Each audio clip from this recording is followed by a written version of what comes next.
Assalamu alaikum. My brothers and sisters, many times people get married to those whom they had a relationship with in the past. Unfortunately, sometimes this relationship may not have been halal, but when they made it halal, if they were fortunate to do that, actually, sometimes what happens is they say, this person has changed tremendously and they're no longer as they used to be. They're no longer how they were.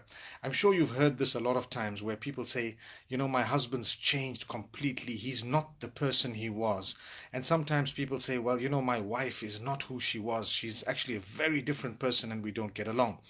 Now, people ask, how do we solve this problem? Number one, many times people show you what they want you to see of them initially. And then when you begin to live with them, you get to know them. And this is why we believe you don't know a person truly unless you've lived with them, you've done business with them, you're married to them, you've had deeper interactions with them. If you haven't done business with them, you don't know them. If you haven't traveled with them, you don't know them. You know what they want you to know of them, but you don't know them as a person.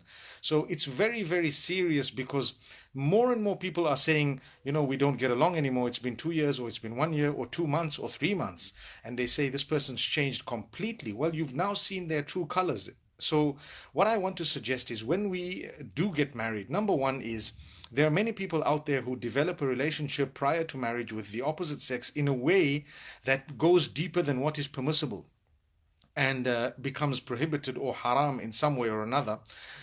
Thereafter, they approach their parents. Sometimes they're very scared to approach their parents. When they do approach their parents, you usually get people say the parents don't want to have anything to do with it. They don't want to hear. They don't want to listen.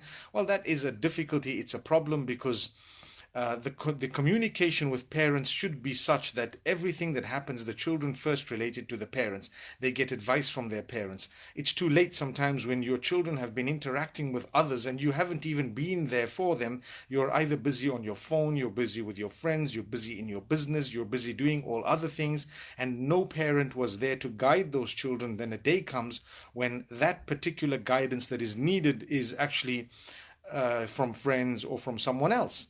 So a relationship was developed. I'm not saying it was right or wrong. We don't want to talk about how it got there, but it's now there.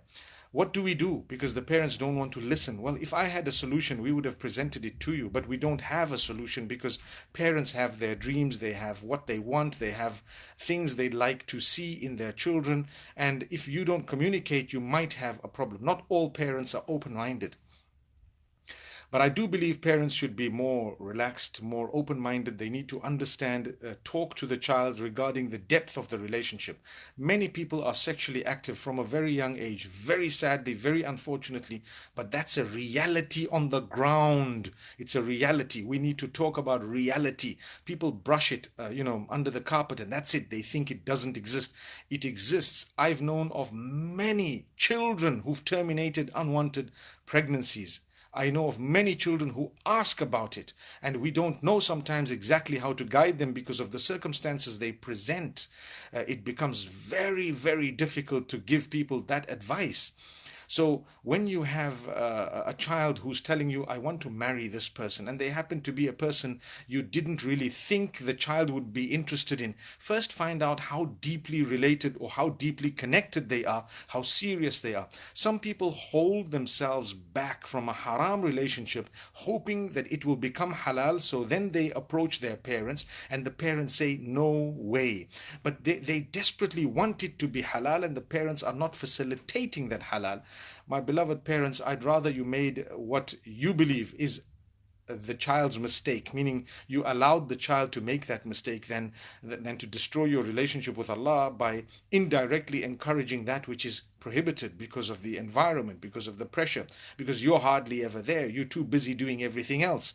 And the child's connection with Allah is not developed to the degree that it will stay away from that which is displeasing to Allah. The children sometimes their connection is not that grand with Allah subhanahu wa ta'ala. We need to develop that so that we can avoid all of these problems by the will of Allah subhanahu wa ta'ala.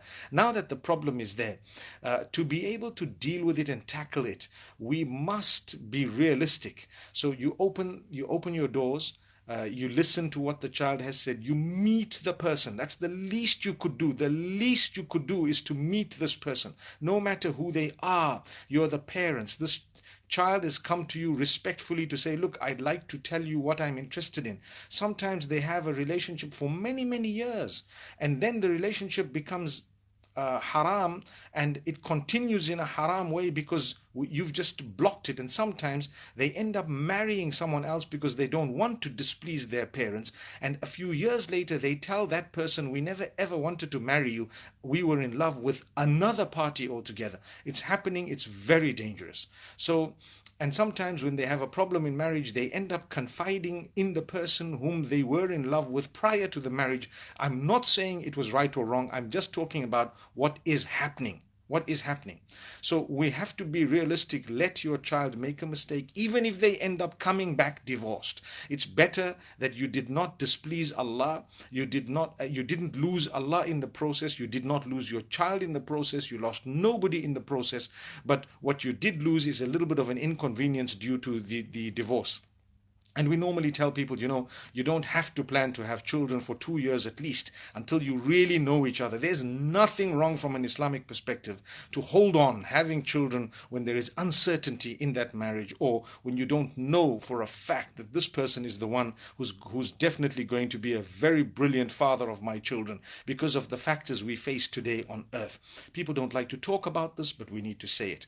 So to hold back and not to have children for 2 to 3 years is not a bad idea at all, because you're going to bring in children when you don't know the relationship and how it's going to be, and you end up divorced with the child. There's nothing wrong in that happening, but what would happen is the neglect of the child may then make that child one who doesn't actually have that upbringing that it needs from us. May Allah subhanahu wa ta'ala make it easy for all of us. So I was saying, later on you get married, and if you're lucky and your father has heard it, or your mother or your parents and your family have supported you, they've been kind enough, then you end up getting married, and wow, this person's started swearing. I promise you, swearing, come on, you need to respect each other. Please mature. No bad words from your mouths. I promise you, as a Muslim, you work on your tongue. As a human being, you work on your tongue. You make sure that you know how to use it. You make sure that you don't use bad words. You don't say that which is abusive and hurtful to anyone, let alone your spouse. And charity begins at home. Your children will watch you swearing and screaming and yelling and shouting, and even becoming physical, which is unacceptable. So my brothers and sisters, you need to know, if we don't mature and develop ourselves, we're in for a high jump. As they say, we're in for a shock. Because the person you've married, when they disagree with you sometimes, when they might tell you something that was a correction regarding what you've done, don't feel bad and don't say, right, that's it, I've fallen out of love with you. It's not like that. You're in a sacred relationship. And this is why people say, make sure you marry the right person. It doesn't mean that you just, oh, I like this guy, he's in college, and whatever, and that's it, and your eyes are closed, and it's such a bad crush that you don't even know the qualities you're supposed to be looking at in order to get married. And that is, you look at their relationship with Allah, their relationship with other people, meaning the character and conduct. You look at sometimes the way they are, their habits, all of that falls in character and conduct. So those are the two things. May Allah subhanahu wa ta'ala grant us ease. Sometime later you find, oh, this person's not who I thought it was. You know why? Because shaitan is now doing the opposite of what he was doing prior to the marriage. So before marriage, shaitan wants you to commit the sin, so he keeps beautifying what is not beautiful to one another. You commit the sin again and again, and then when you get married, shaitan now wants you to commit a sin with someone else, or he wants to break that relationship because it's halal. Immediately he starts doing something else. And what is that something else? He starts showing you the bad of each other. He starts making you fight. He starts making you dispute. And the best person is the one who knows how to respond at a time of crisis. So when you have a crisis, when you have a problem in the home, you need to know how to deal with it. Look at each other with the eyes of affection, not the eyes of lust, but the eyes of love. And yes, you will be connected to your spouse in the deepest possible way. That doesn't mean that You will be displeasing Allah subhanahu wa ta'ala through that connection. It's a halal connection. You need to make an effort to actually earn the reward of Allah that is over and above what you're used to. May Allah subhanahu wa ta'ala make it easy for us. You see, when you have a relationship and you're married, without an effort, you're not going to get anywhere. You need to make an effort, a very, very great effort to understand who this person you're married to is, a human being, a loving person, also a child of loving family, and friends they have relatives, they have a situation, they have. Be sensitive to what they are sensitive to. Try and be understanding, try and be a little bit broad-minded. Yes, if there are things that mutually hurt you, or you don't want them, you can communicate in a beautiful way. But to be honest, we don't need to become hurtful. Many people, the problem is either the bad habits. They go out every day with their friends and they don't have any idea, or they don't even want to think about the fact that they're married, and they believe, now that I'm married, it's okay, my spouse may just sit and wait for me. That's not it. That's not how it should be. Why do you keep on with your friends after that marriage the way you were prior to the marriage? That's not correct. Some people waste a lot of time in front of the TV. Most people waste a lot of time with their phones. So you're at home. Yes, you are at home, but you're sitting on your phone. Why? You can put that phone away. Look at your spouse, smile, make it a romantic evening.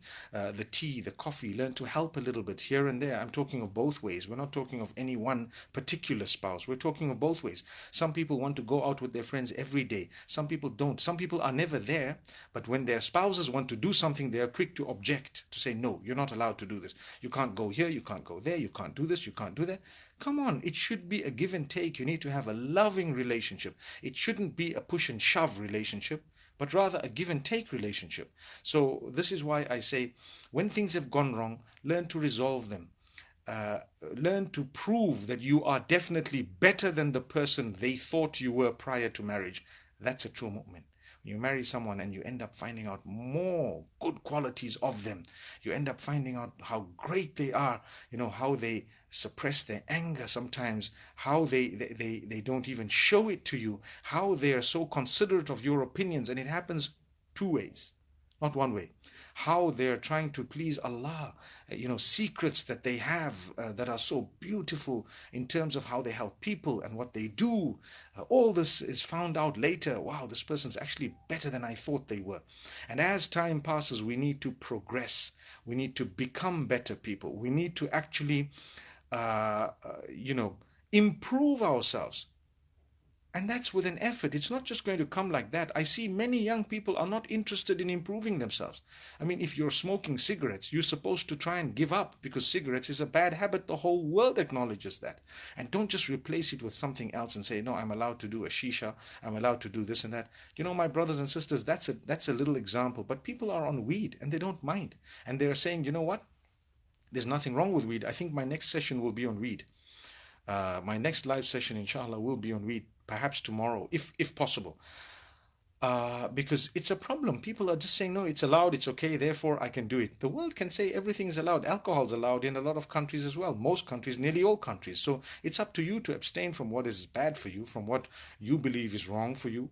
It's up to you to abstain from it. I mean, so many sins are legal everywhere in the world. It doesn't make it something that's permissible.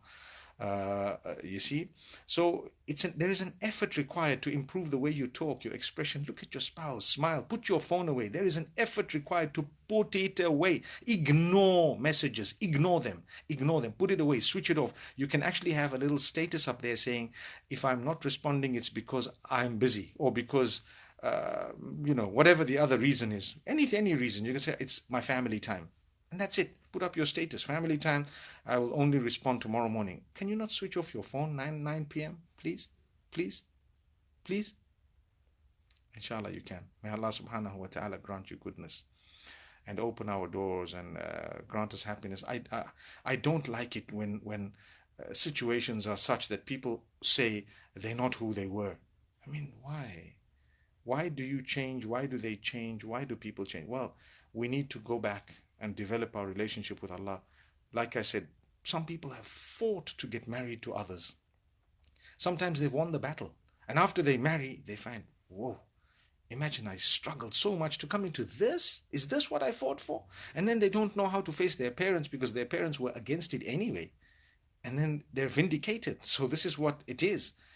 We need to make sure that we try our best, inshallah, to develop the relationships and to solve the problems and to, like I said, your character as well as your connection with Allah. Very, very important.